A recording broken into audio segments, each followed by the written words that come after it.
Hi everyone, Tiffany Olmazan here with Voice of Joy, and looks like my Facebook app has been updated since last time I did a live video because I've got some different buttons and all, so I'm like, whoa, I'm a little surprised to see it. So if I look a little confused, that's why. So welcome everybody here. Hopefully the light will stay bright enough for you to still be able to see me. I've got the window open here.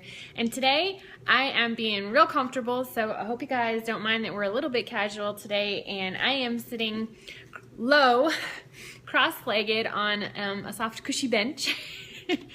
And let it not be said, or let it be said, that these videos still make me nervous. As much as I have fun doing them and I love doing them and I am so charged up afterward, they do still make me nervous. So it's okay if you're nervous too. If you haven't done a live video before and you're worried, should you do it? Well, just go for it. It gets easier as you go, but I still stay nervous, so just how it is for me, So let's see if I can see what they did.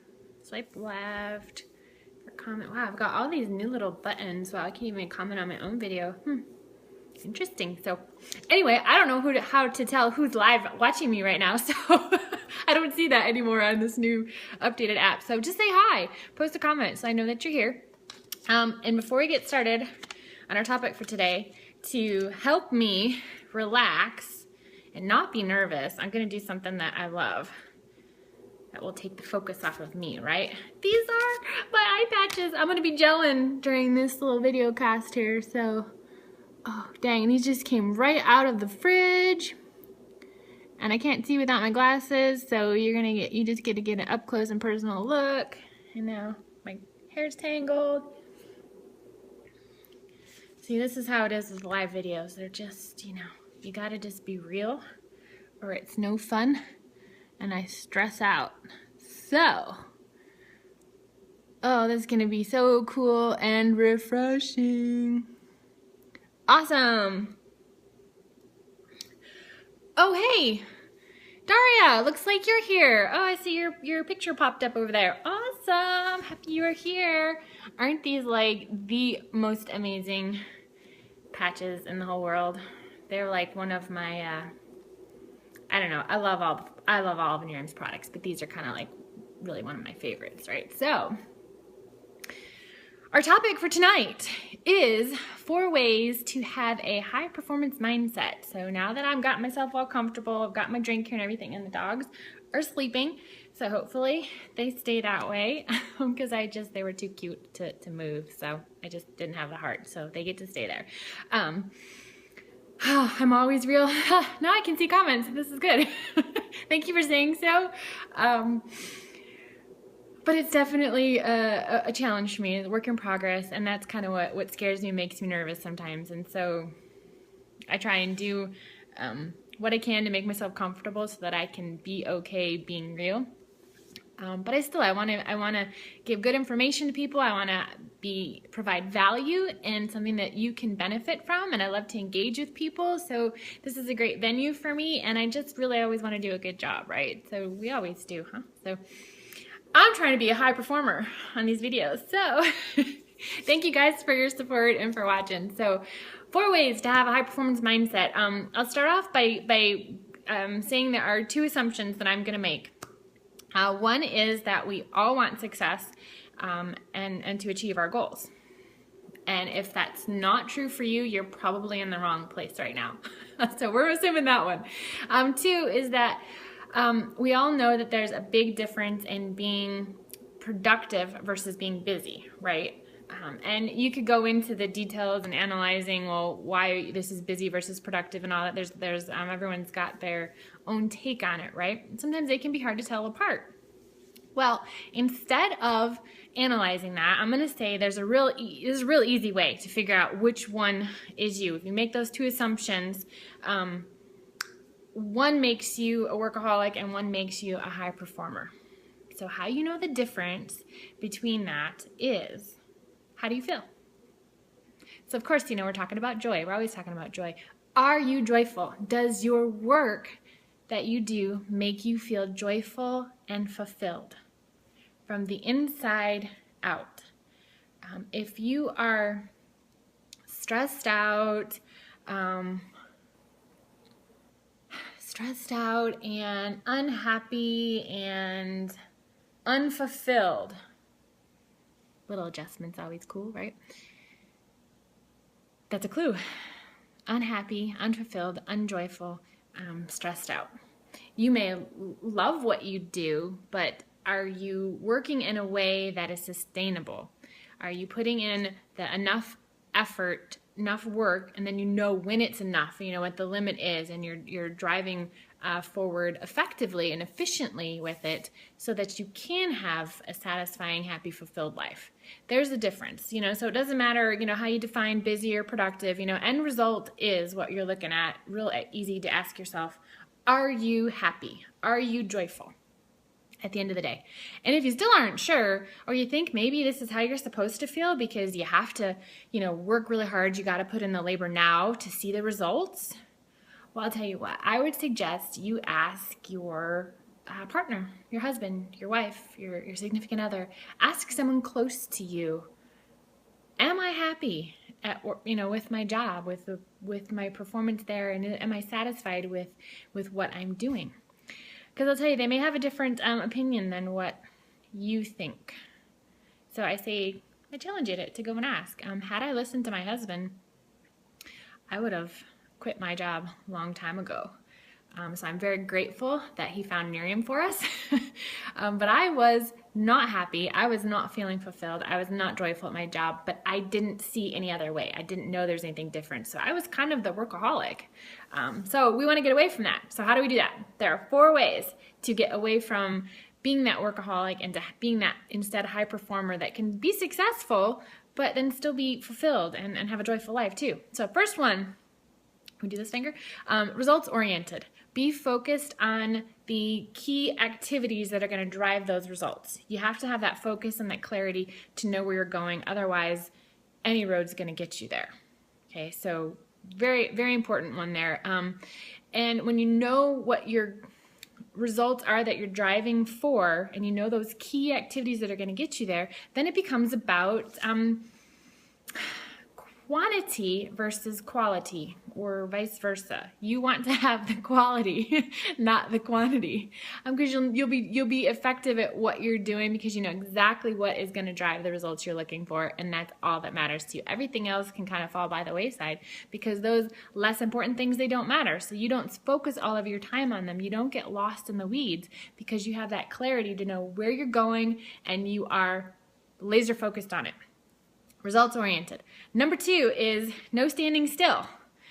You are either, if you look at nature, and if I look at my garden, I can see right out the window here, it's either growing or dying, right? New plants are coming up, they're blooming, produce is coming out, or it's getting dry, crunchy, dried out in the sun, bugs getting it, and it's starting to die. Or it's past its season and it's already produced and now it needs to be pulled. 2 options. Growing or dying, that you find everything in nature. So same thing with you in your life. You are either getting better or you're getting worse. There is no middle ground. There is no, I'm just going to go with the flow, and that means you're declining. If you think you're just kind of maintaining the status quo, you're declining. It's kind of like money just sitting there in the bank not earning interest is declining in value. If it's not actively earning more money and it's not growing, it's actually declining because of the value of it with inflation. It's so going down. So there's only 2 choices. So you can't be standing still. So you need to have that mindset for getting better, for going for it, for growth, for learning, for improvement, for being the best you. And you know, you're not stuck with the skills or the talents that, you know, are God-given to you and how you started out in this world with your natural tendencies to be good at. You're not stuck with that, or that's not, you're not limited by that. Maybe I should put it that way. You get to be whoever you want to be if you have that mindset for it and you go for it. Yeah, so that's number 2. Number 3, third one is, okay, the reason I do 3, in case you guys are wondering, I do 3 like this. See what happens? Sorry, I gotta pay attention here a little bit. I'm talking so much. Gotta make sure to push them on. Did you do this one too? Okay, good. You want them to stay up as high as possible, and it. Okay. The reason I do 3 like this is because I used to be a sign language interpreter in a previous life, and that's the number 3. The number this is actually 6, because this finger here, so it's 1, 2, 3, 4, 5, 6, 7, 8, 9, 10. So just a random note for you. That's why you always see me doing 3 like this. It's just old habits. It's so much more clear because you can't tell the difference between 3 or the 6, you know. So anyway, 3 is your thoughts. On being a high performer is what are your thoughts. What you focus on grows. I'm sure you've heard that said before. So you get to choose what those thoughts are.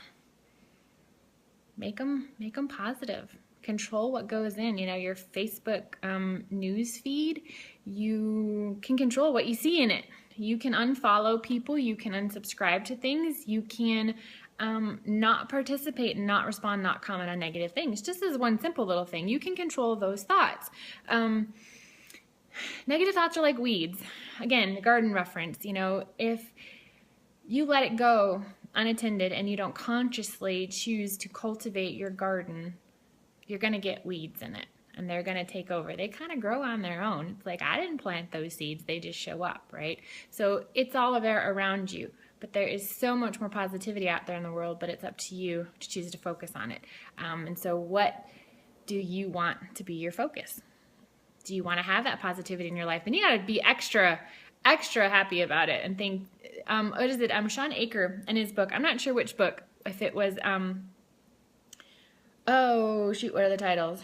Brain Freeze. This is also what happens on live videos too, right? He wrote 2 books. They're both amazing on happiness. And in one of them, I've read them both, I love them both, he talks about how for every 1 negative statement that is made, you need 3 positive statements to counteract it. So like in your relationships, you know, it's like if Kerwin says something negative to me, he has to say 3 happy, positive, loving things to me to make up for that 1 negative thing. It's not a 1-to-1 ratio. He's like, you know, so he has got work to do to make up for it, you know? Same with me.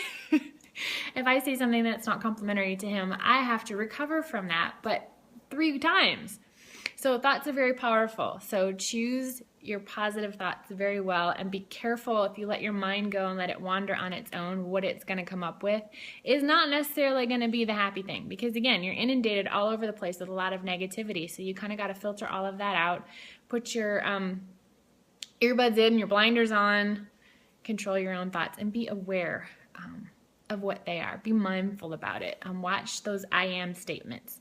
You know, I am a failure, or I am just not good enough, or I am never going to be successful at this. Those are positive. I mean, those are not positive. Those are positively strong statements is what I'm trying to say, but they're very negative, and they're self-fulfilling. So don't say those to yourself. You may have done something that was not successful. You may have made a mistake, but that doesn't determine who you are as a person. Okay, so you are good enough. You know, so I am good enough. I am amazing. I am powerful. I am super successful. I can do anything. Those are the kind of thoughts you want to have in your head. So affirmations are great. So I'm actually getting back into my Miracle Mornings, and I highly recommend that book. I did it more, kind of got off of it because I stop and start things or get into different things and go off on tangents, as I'm sure you can relate, Nicole. Yes, you have seen me twice today. Yeah, I'm wearing the same shirt too, you know. So gee, I didn't even change shirts. This is how casual I'm being of my Voice of Joy episode. And then I lost my train of thought. Oh, Miracle Morning, right? So one of the items in there are 6 things that you do every day, every morning, to get you off on a great start. And one of them is affirmations. So I will be reincorporating that back into my day. Today was my first day doing it, and I forgot one of those elements. So I'm going to start that tomorrow. But again, number 3 is your thoughts. 4th one is be proactive. Don't just be reactionary to what's going on around you. Don't just set, you know, alarms on your phone to go off and you wait for that alarm for it to trigger you to do something. You need to actually be checking in with what your plan is, and are you on track for your plan? So you really need a system of personal management. not necessarily time management, but managing you. Time doesn't wait for anybody. You can't control time, but if you can control your top priorities and focusing on them first, and then everything else either doesn't matter or it'll happen, because the little things kind of fit into the cracks. Franklin Covey talked about it as you do your big rocks first. I say, what are your big rocks? You put those in the jar first. And then you start filling it in with the other little things that go around it, like, you know, doing the laundry and running the errands and, you know, going shopping and taking care of the dogs, and weeding my garden. You put all of those other little things in around it, and you can, everything then fits. But if you try and do all the little things first, the jar gets filled up and those big rocks no longer fit in. And those, of course, were your biggest priorities that are going to drive the needle in your life and in your business, that are going to give you that success that we all are looking for. So prioritize, be proactive about what you're doing, and have that system. So what I use, I'll share with you real quick, is the, what is it called? The Happy Planner.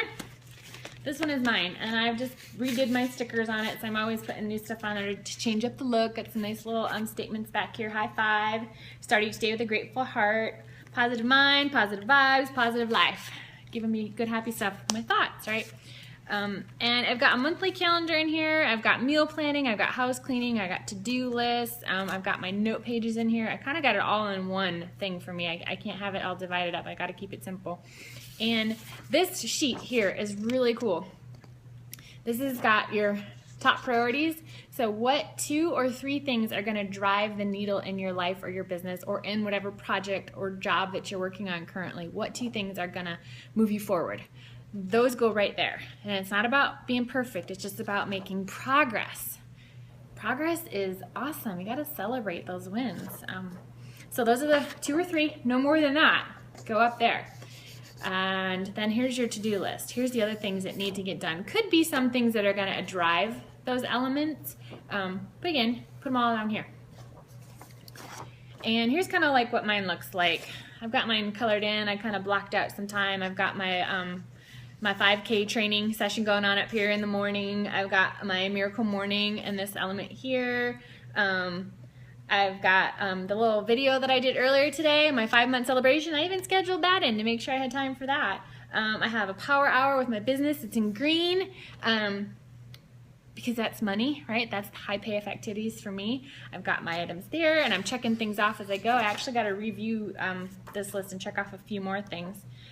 And then I've even got, you've got your grateful notes there on the bottom. So you always want to start your day, which goes perfectly with the miracle morning, with what you're grateful for. So that's my system, and it's a cool little handy. These pages kind of come out. You can move them all around in here, and it's working for me. And I like the bright colors, and you know, it's got like polka dots on it. And you can change it up however you want. So that works for me. But what works for you? I don't know, but get a system, find a system, go shopping, check it out, try out different ones, ask people, but that is going to really help you be proactive. So there's your 4. You're being proactive, your thoughts, being results oriented, and growing, no standing still. That's how to be a high performer. So you are planning on getting this style of planner next, huh, Nicole? Awesome. Yeah, it's totally cool. This, I had a little happy dance when I was at Michael's when I got it. Someone suggested it to me, and I went, and I'm like, oh my God, this is just what I want. There's so many different styles and designs and different covers you can put on and stuff. Like, this is the cover of this one, and you could really take it out. So this is just like an insert over it. You can change everything out, so you can totally connect and disconnect different ideas, right? So it's perfect for us. One random thing I will share with you guys before I go. I always got to have a little random tip. Well, I guess I should say beforehand, if you have any questions or comments on that topic for today, I would love for you to share them. You know, if you have any extra tips on how to have that high performer mindset, post them, share with them, because there could definitely be more than 4. Those were just the ones that I've identified and wanted to share about today. But I love to learn more because I want to be growing, not declining. So share, comment, post. I'll check back in again later on those. And for your random tip, this is cool. I was trying to think of something honestly really random, and this one just hit me because I sat down at the table and I have all of these bags of beads to make jewelry with. And I don't know, have you ever heard of KonMari? The life-changing magic of tidying up, the KonMari method, is to go through your entire life, your home, and ask, does this bring me joy? Does this spark joy? And only keep the things that bring you joy. So obviously, you know, me, Life of Joy was a perfect thing for me to go through. And one element that I had missed actually was these. They're not gemstones, but they're real stones. They're precious, semi-precious stones, but they're kind of like beads. I missed going through these, and I was like, I'm not a very creative person. I'm thinking, I need to do some more creativity. And I was like, oh, I really want to make some more jewelry now that I really have a better idea of, you know, the clothes and the colors and things that look good. And I'm kind of, you know, that's why I got the hair color going on, right? I thought, I want to make some more jewelry. I've always wanted to get good at it. And it finally hit me why I hadn't, was because it wasn't sparking joy for me. So I had a late night project the other day, and I went through and I cleaned out all of those beads that do not bring me joy. And I paid a lot of money for these, right? Got a good collection of them here. But like this does not bring me joy. It's even a light enough kind of color. Maybe it could work for me, but it didn't spark joy, right? These don't spark joy either. So my point is with this, my random point is, if you haven't heard of the KonMari method, I suggest checking it out. Marie Kondo, you can find her book on Amazon. It is a life-changing experience to go through, and definitely something that will create additional joy in your life. It's definitely a process it's a journey to go on, and it takes some time and effort. And it can be a challenge if everyone in the household is not participating. You can't necessarily do everything. You can't really throw out their things, you know, so it depends on how you can make it work. My husband did participate with me, but I really challenge you to kind of look at in your life what things aren't bringing you joy. Ask that question, and then be okay with letting them go. It's okay. You can say goodbye. You can thank them for the joy they brought you. When I bought them, they were amazing, and I loved them at the time, and I've enjoyed looking at them and touching them and feeling them, and now I'm so happy to let them go. I'm not sure how I'm going to let them go yet, or who they're going to go to, so that's why they're still sitting on the table. But go through your life. Check out that process, that KonMari method, and see what you think about it, if it can help you. I think it's totally helping me, and I look at the leftover jewelry beads that I have now. I am so inspired to be creative. I open it, I'm like, oh my gosh, this is amazing. I love what I have, and I'm so excited now to make jewelry and to be able to express some creativity. So that's my tip for you. Very random, out of the blue. So I hope you guys all enjoyed this episode of Voice of Joy, and I will be coming to you next week, same time, 7 p.m. on Sunday, and we'll see how the light holds up. Seems like it did okay so far today. I've got the overhead light on as well. We may have to change the time just so that we can have good light quality, good video quality for this, but we'll see. So far next week, 7 p.m. Hope to see you all there. And anything else? Any other final thoughts? Feels like I'm missing something. Oh well, I can't think of it, so I'll have to share it with you later. Have a good night, you all, whether you were live or on the replay. Thank you so much for watching, and have an amazing week. Make it a joyful one, and I'll talk to you again next week. This is Voice of Joy signing off.